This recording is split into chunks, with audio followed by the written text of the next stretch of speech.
Good morning students. आज आपके सामने क्लास +1 सब्जेक्ट हिस्ट्री चैप्टर 6 मध्यकालीन यूरोप 3 वर्ग इस विषय पर जो है डिस्कस किया जाएगा। सभी बच्चों ने जो है ध्यानपूर्वक सुनना है। सामंतवाद का अर्थ स्पष्ट कीजिए। सामंतवाद का अंग्रेजी शब्द फ्यूडलिज्म है, यानी सामंतवाद का अंग्रेजी शब्द जो है फ्यूडलिज्म है। यह शब्द जर्मन शब्द फ्यूड से बना है और ये जो है जर्मन शब्द से जो फ्यूड जर्मन शब्द है इससे जो है फ्यूडलिज्म या सामंतवाद बना है, जिसका अर्थ है भूमि का टुकड़ा। तो इसका मतलब जो है भूमि का टुकड़ा है। फिर अर्थात इस शब्द के आधार पर स्पष्ट है कि यूरोप में राज्य की महत्वपूर्ण भूमि का स्वामित्व शासक के पास था। तो इस शब्द का मतलब है कि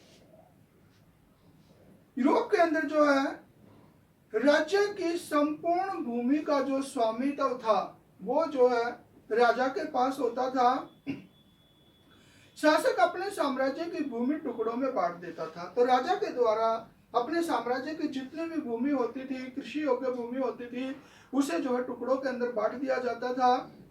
एक फिर अर्थात भूमि के टुकड़े को अपने अधीन किसी व्यक्ति को दे देता था। जो भूमि का टुकड़ा होता था वो किसी एक व्यक्ति को जो है दे देता था और वो व्यक्ति जो है राजा के अधीन होता था तथा उस पर कुछ शर्तें लागू करता था। राजा के द्वारा जो है उस व्यक्ति के ऊपर जिसको फिर या भूमि का टुकड़ा दिया गया उसके ऊपर जो है कुछ कंडीशन लागू की जाती थी। वह व्यक्ति उस जमीन के टुकड़े का स्वामी बन जाता था। तो जिस व्यक्ति को राजा के द्वारा भूमि का टुकड़ा दिया जाता था वो व्यक्ति जो है उस भूमि का मालिक बन जाता था। इस तरह यूरोप के अधिकतर हिस्सों में इस तरह की पद्धति अपनाई गई। इस तरह से जो है यूरोप के बहुत से हिस्सों के अंदर जो है इस तरह की ये प्रणाली अपनाई गई, पद्धति अपनाई गई, जिसे फ्यूडलिज्म का नाम दिया गया और इस पद्धति को जो है फ्यूडलिज्म का नाम दिया गया। अतः निष्कर्ष तौर पर कहा जा सकता है कि सामंतवादी प्रथा भूमि तथा उसके संबंधों पर आधारित व्यवस्था थी। तो यहाँ पर साफ तौर पर कहा जा सकता है कि जो सामंतवादी व्यवस्था थी वो भूमि तथा उसके संबंधों पर आधारित व्यवस्था को जो है सामंतवादी व्यवस्था का नाम दिया जाता है। सामंतवाद की कोई 3 विशेषताएं बताइए। तो इसकी कोई 3 विशेषताएं बतानी सामंतवाद की। सामंतवाद की जो विशेषताएं है इस प्रकार है। सामंतवाद भूमि व उसके उत्पादन पर आधारित व्यवस्था थी। तो जो सामंतवादी प्रणाली थी वो भूमि और उसके उत्पादन से संबंधित व्यवस्था थी, जिसमें भूमि का स्वामी स्वयं कृषक नहीं करता था। जिसके अंदर जो भूमि का मालिक होता था वो खुद खेती नहीं करता था, बल्कि अपने अधीन कृषक से खेती करवाता था, बल्कि अपने अधीन दूसरे किसानों से जो है खेती बाड़ी करवाता था। भूस्वामी लार्ड, यानी भूस्वामी को जो है लार्ड का नाम दिया गया। कृषकों की इस सेवा के बदले उन्हें सुरक्षा प्रदान करता। तो भूस्वामी जो है जो किसान होते थे, किसान की सेवा के बदले उन्हें जो है सुरक्षा देता था। विभिन्न किसानों के आपसी विवाद भी लाड़ द्वारा सुलझाए जाते थे। अगर किसानों के बीच में आपस में कोई झगड़े हो जाते थे तो लाड़ के द्वारा जो सुलझाए जाते थे। लाड़ के पास अपने क्षेत्र में न्याय करने के अधिकार भी थे। तो लाड़ जो अपने क्षेत्र के अंदर जो है न्याय कर सकता था, जैसे कि आजकल गांव के अंदर सरपंच के द्वारा न्याय किया जाता है, इसी तरह जो है लाड़ जो है अपने अधिकार क्षेत्र में जो है न्याय भी करता था। सामंती प्रथा में ऊपर से नीचे तक समाज के सभी व्यक्तियों का क्रम होता था। जो सामंती प्रणाली थी इसके अंदर ऊपर से नीचे तक जो है व्यक्तियों का आपस में क्रम होता था, जिसमें सबसे ऊपर राजा होता था और इस क्रम प्रणाली के अंदर सबसे ऊपर राजा का स्थान होता था। तत्पश्चात अर्ल, ड्यूक, बैरन, नाइट थे। इसके बाद जो है इनका स्थान होता था। सबसे नीचे के दर्जे में कृषक तथा दास होते थे और सबसे निचले पायदान पर जो है कृषक और दास होते थे। सामंती प्रथा इस प्रकार के पिरामिड से प्रणाली थी। तो सामंती प्रथा जो इस प्रकार से ऊपर से नीचे की तरफ मतलब चलने वाली प्रणाली थी। अभिजात वर्ग का उदय कैसे हुआ? अभिजात वर्ग का उदय सर्वप्रथम फ्रांस में हुआ। तो जो अभिजात वर्ग है एक श्रेष्ठ वर्ग है, इसका उदय जो सबसे पहले फ्रांस के अंदर हुआ। फ्रांस में वेस्लेज नामक प्रथा प्रचलन में थी। तो फ्रांस के अंदर वेस्लेज नामक जो प्रथा प्रचलित थी। इस प्रथा के अनुसार बड़े बड़े भूस्वामी राजा के अधीन होते थे। तो इस प्रणाली के अनुसार जो बड़े बड़े भूस्वामी थे वे राजा के अधीन होते थे, जबकि भूस्वामी अपने अधीन कृषकों को रखता था और भूस्वामी के अधीन जो है बहुत ज्यादा कृषक होते थे। बड़े बड़े भूस्वामी शासकों को लाड़ शब्द से संबोधित करते थे। जो बड़े बड़े भूस्वामी होते थे शासकों को लाड़ शब्द से जो है संबोधित करते थे, जिसका अर्थ अन्नदाता, जिसका मतलब होता अन्नदाता अर्थात भोजन देने वाले से लिया जाता था। अन्नदाता मतलब भोजन देने वाला, इससे जो है लिया जाता था लाड़ का मतलब। वही भूस्वामी अपने अधीन लोगों से भी यही आशा करते थे। वही जो भूस्वामी अपने अधीन, जो भूस्वामी के अधीन लोग होते थे, लोगों से भी यही आशा करते थे कि वो भी जो है उसे लाड़ की तरह माने, जिससे अपने से बड़े के लिए इस शब्द का प्रयोग सामान्य हो गया। यानी कि जो कृषक वर्ग था उसके ऊपर जो मतलब आपका भूस्वामी होता था, उसके लिए जो है लाड़ शब्द का प्रयोग, या जो भूस्वामी से ऊपर होता था उसके लिए लाड़, यानी कि अपने से ऊपर वाले के लिए जो है लाड़ शब्द का प्रयोग किया जाने लगा।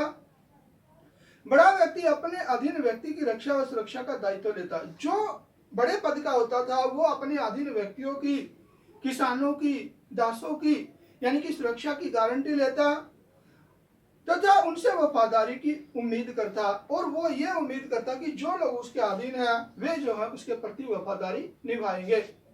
इस तरह शासक व कृषक के बीच एक साधन संपन्न वर्ग फ्रांस में उत्पन्न हो गया। इस तरह राजा और प्रजा के बीच में एक साधन संपन्न वर्ग जो है उदय हुआ, जिसे अभिजात वर्ग कहा गया, और इस वर्ग को जो अभिजात वर्ग का नाम दिया गया। इसके बाद इसी प्रकार की परिस्थितियां यूरोप के अन्य हिस्सों में भी बन गई। इसके बाद जो है जो परिस्थिति यहाँ पर प्रचलित थी फ्रांस के अंदर, यूरोप के दूसरे हिस्सों के अंदर भी जो है ये परिस्थितियां जो है फैल गई। फलस्वरूप पूरे यूरोप में इस वर्ग का अस्तित्व बन गया।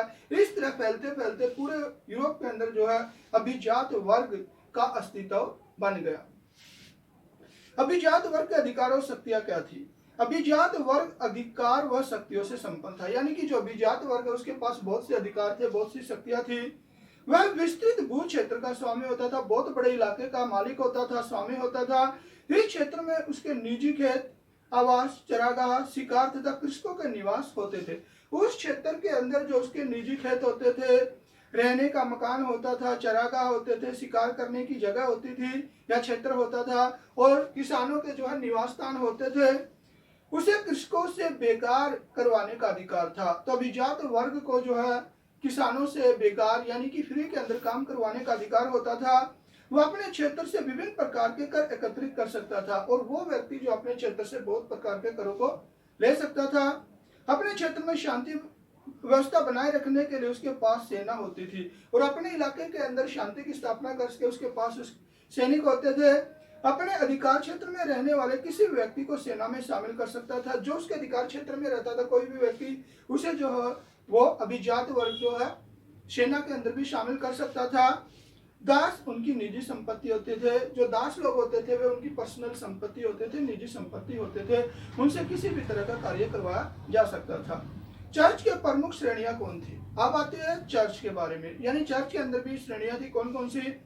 चर्च में प्रमुख श्रेणियां निम्नलिखित थी। बिशप, पादरियों के वर्ग में बिशप का स्थान सबसे ऊंचा था। पादरी वर्ग के अंदर जो बिशप होता था वो सबसे महत्वपूर्ण स्थान रखता था।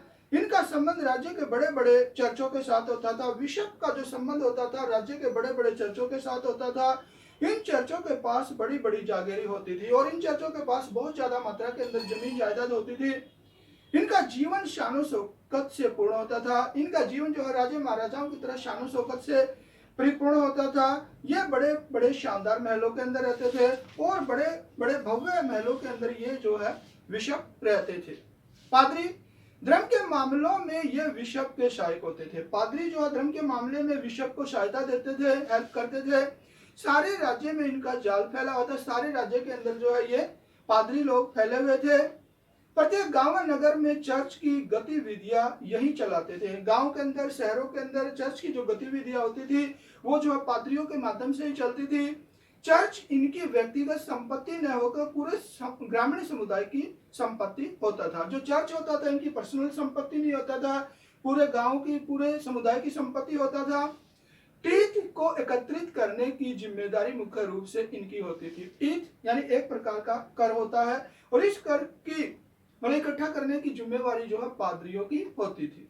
भिक्षु बिशप व पादरियों के अतिरिक्त धर्म का ज्ञान तथा विकास करने की संस्था मठ थी। यानी कि धर्म का प्रचार करने का, उसका विकास करने की एक संस्था मठ भी थी, जिन्हें एबी या आबे कहा जाता था। इन्हें एबी या आबे के नाम से जाना जाता था इन मठों को। ये मठ सामान्य आवास से दूर होते थे। ये मठ जो है रहने के स्थान से थोड़े दूर होते थे। व्यक्ति के जीवन में सामान्य रूप से प्रयोग होने वाली चीजों मठों या आबों में मिलती थी। लोगों के जीवन के अंदर जो सामान्य रूप से प्रयोग होने वाली चीज होती थी, ये जो मठों के अंदर मिलती थी। मध्यकालीन मठों का क्या कार्य था? मध्यकालीन जो मठ थे उनके क्या कुछ कार्य थे? मठों में रहने वाले व्यक्ति भिक्षु कहलाते थे। मठों के अंदर जो ज्ञान का प्रसार करने वाले थे, धर्म का प्रसार करने वाले थे, उन्हें जो है भिक्षु कहा जाता था। इनका जीवन एकांत होता था, इनका जीवन सादा और एकांत होता था। ये प्राय समुदाय में रहते थे, यानी कि ये समुदाय के अंदर तो रहते थे, लेकिन एकांत के अंदर जो अपना जीवन व्यतीत करते थे। स्त्री व पुरुष कोई भी इस प्रकार का जीवन अपना सकता था। यानी कि जो भिक्षुकों का जीवन था वो स्त्री पुरुष दोनों में से कोई भी जो है इसको अपना सकता था। प्राय सभी स्त्री और पुरुष के अलग अलग मठ होते थे, लेकिन महिलाओं और पुरुषों के जो है मठ जो है अलग अलग होते थे। पुरुष भिक्षु तथा स्त्री भिक्षु को नन कहा जाता था। पुरुष को जो है भिक्षु और महिला को जो है नन का नाम दिया जाता था। भिक्षु आजीवन अविवाहित रहते थे। सबसे बड़ी विशेषता इनकी ये होती थी, जो भिक्षु होते थे वे शादी नहीं करते थे, आजीवन भर जो है मतलब अविवाहित होते थे। मठों की कार्य प्रणाली, मठ के 10 से लेकर सैकड़ों तक सदस्य हो सकते थे। मठ के अंदर जो है 10 से लेकर सैकड़ों तक जो है भिक्षु हो सकते थे। प्रत्येक मठ के साथ स्कूल, कॉलेज, अस्पताल, उद्यान, कार्यशाला, जल चक्की इत्यादि होती थी। प्रत्येक मठ के साथ जो स्कूल, कॉलेज, उद्यान, जल चक्की इत्यादि जो है ये जो मठ के पास होती थी। इन मठों ने धर्म के साथ साथ कला के विकास में महत्वपूर्ण भूमिका अदा की। तो इन मठों के अंदर जो भिक्षु होते थे उन्होंने जो है आपके धर्म के ज्ञान के प्रकाश के साथ साथ जो है कला के विकास में महत्वपूर्ण भूमिका निभाई। इटली का सेंट बेनेडिक्ट मठ तथा वर्गेटी में स्थित कलूनी मठ विश्व विख्यात मठ थे। तो ये दोनों मठ जो अभी बताए मैंने नाम, ये जो है संसार के अंदर विश्व प्रसिद्ध मठ थे। समय के अनुसार बदलाव, भिक्षुओं की जीवन शैली व कार्यशैली हमेशा एक जैसी नहीं। जो भिक्षु थे, जो धर्म का प्रचार करने वाले थे, उनकी जो कार्यशैली थी लगातार एक जैसी नहीं रही। 13वीं शताब्दी में भिक्षुकों का एक नया वर्ग ऐसा हो गया जिसने मठों के जीवन को त्याग दिया। तो 13वीं शताब्दी में जो है भिक्षुकों का एक नया वर्ग सामने आया जो मठों के अंदर नहीं रहता था।